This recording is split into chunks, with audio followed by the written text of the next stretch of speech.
right, this is our second to last devotional on Christ's everlasting reign and how that matters for us, why it's important for us today. And when I think about this royal decree that went out in Isaiah about this coming king, this son who would reign, and that his reign will be everlasting, and that this was good news.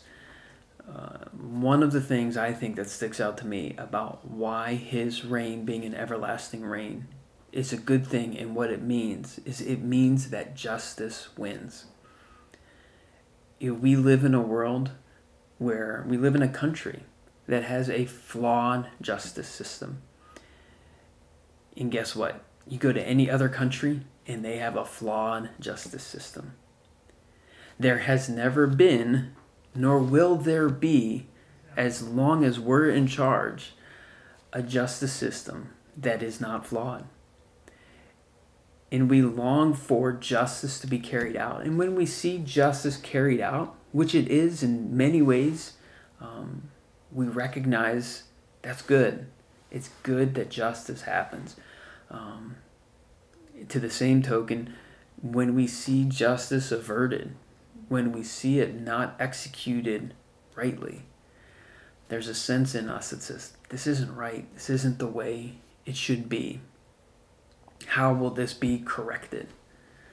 My wife and I were watching a movie the other night. It was talking about the war in Bosnia, and talked about just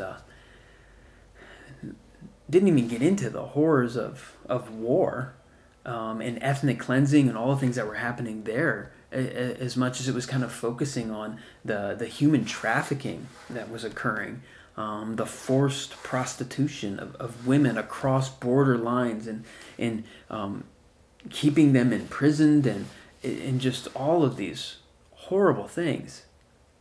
And what it kind of went through in the movie, which is based on a true story, based on a reality, was the role that peacekeeping agents from the United Nations had in that whole system. And that they were there to bring justice. They were there to bring peace. And they were the very ones who were harming the most vulnerable of this whole horrific war.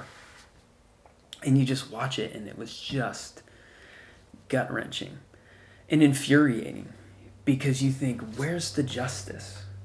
Even when justice ultimately is brought about, it just doesn't seem enough.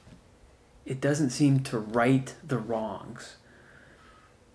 And as I watched it, I was reminded of the reality of the importance of understanding that we have a God that will bring right justice, that he will avenge all wrong.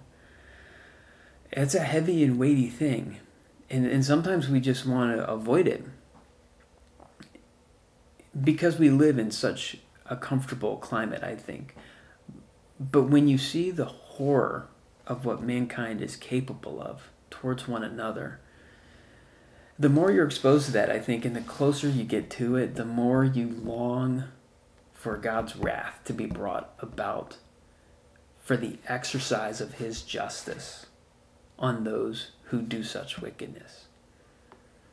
And at the same time, I'm also reminded of what Paul said in Romans, where he says, "Beloved, never avenge yourselves, but leave it to the wrath of God. For it is written, vengeance is mine, I will repay, says the Lord." I think that verse tells us there is a coming of the wrath of God that is significant and that is right, but it's God's to do. And I think a lot of times when we see injustice like that, it can actually kind of create a darkness within us when we want to take it into our own hands or whatever we do.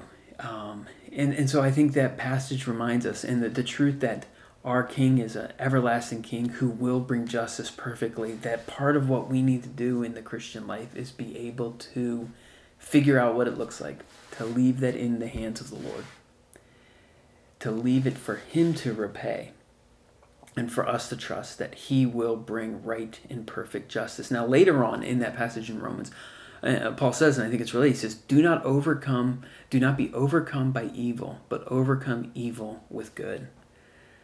And I think those passages are related. When we see injustice and we want to take it into our hands, if we allow it to go to a place in our soul where we think we got to do it, we can be overcome by evil. And we see that often in our lives, right? We look at the world and we think things are so bad, things are so wrong, and it can take us to unhealthy, toxic places. And I think part of the discipline of the Christian life is being able to say, yes, it's injustice, yes, it's wrong, and we should oppose it, and we should work towards it. But we can't let it grip our hearts. Sometimes we got to leave it in the hands of the Lord for him to repay. So, heavy one, but keep that with you, and keep with you the main thing, the good news that